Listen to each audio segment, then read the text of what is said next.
ভারতীয় সংস্কৃতির পরিচয়বাহী এবং প্রাচীন ঐতিহ্য বহনকারী প্রয়াগরাজ কুম্ভ মেলায় ভক্তদের বিপুল ভিড় দেখা যাচ্ছে। আধুনিক সময়ের এলাহাবাদের প্রয়াগে হিন্দুদের জন্য সবচেয়ে গুরুত্বপূর্ণ তীর্থস্থান হিসেবে বিবেচিত হয়। প্রচলিত বিশ্বাসে নদী সঙ্গমকে শুভ স্থান হিসেবে ধরা হয়। তবে প্রয়াগে গঙ্গা, যমুনা এবং পৌরাণিক সরস্বতীর মিলনকে সবচেয়ে পবিত্র স্থান মনে করা হয়। আর ঠিক এই কারণেই কুম্ভ মেলায় ভারতের সমস্ত সাধুদের একত্রিত হতে দেখা যায়। কুম্ভ মেলায় সমস্ত সাধু সম্প্রদায় পবিত্র গঙ্গায় স্নান করার সুযোগ নেন। এর মধ্যে নাগা সন্ন্যাসীরা বিশাল সংখ্যায় অংশগ্রহণ করে থাকেন। নাগা সন্ন্যাসীদের সম্প্রদায় অত্যন্ত তেজস্বী এবং উগ্র। তাদের কোনো বিষয় পছন্দ না হলে তারা সহিংস হয়ে উঠতেও পিছপা হন না। এবারের কুম্ভ মেলায় তেমনই এক ঘটনা ঘটেছে। কুম্ভ মেলায় বিভিন্ন সংগঠন, শিবির এবং মঠ তাদের বইপত্রের স্টল বসিয়েছেন। এরই মধ্যে একটি স্টল ছিল কুসংস্কার দূরীকরণ আন্দোলনকারীদের। তারা কুম্ভ মেলাকে কুসংস্কার বলে উল্লেখ করে স্টল বসায় এবং সেখানে বিভিন্ন ফ্লেক্স, ব্যানার লাগিয়েছিল। নাগা সন্ন্যাসীরা এটি দেখে সেখানে গিয়ে প্রশ্ন করেন কুম্ভ মেলায় তারা কিসে কুসংস্কার দেখেছেন। এরপর ফ্লেক্স ছিঁড়ে এবং সমস্ত সামগ্রী পুড়িয়ে দেন।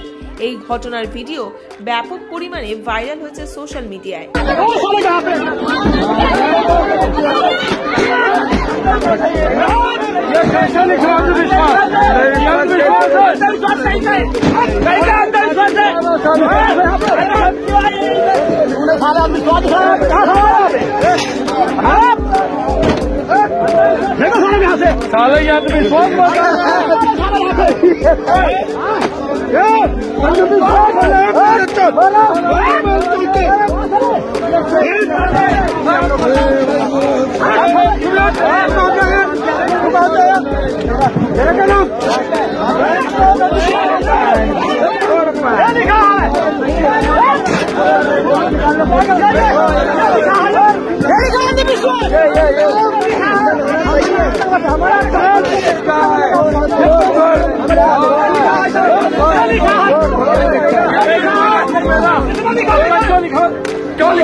Go,